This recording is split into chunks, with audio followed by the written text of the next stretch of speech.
So, yun guys, salamat naman. Sorry guys, hindi ko na nalagyan ng title yung part 4 kanina. So, ito na nga yung naging look niya, diba? Meron pa yan guys, kaso hindi talaga na video kanina. Pero, saktong-sakto. Kasi pagkalagay ko talaga na itong capybara, namatay na yung phone ko.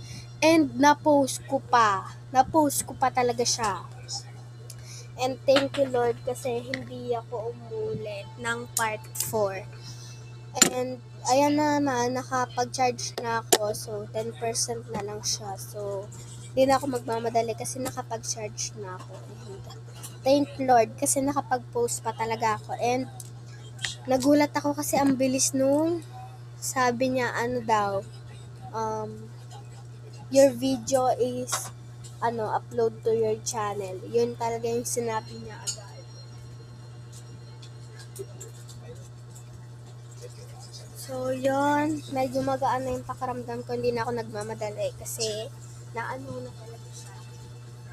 Yan. So, feeling ko hanggang part 5 na lang talaga. Kasi medyo natatapos na.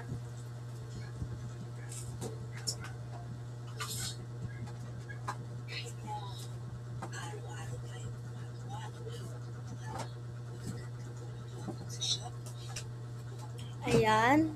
Lalagay na hanggang mamadali rin ako pa rin. Kasi guys, ayoko na ng part 6. Napapagod na ako.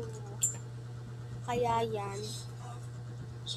Mamadali na talaga ako kasi 1 minute. Yeah.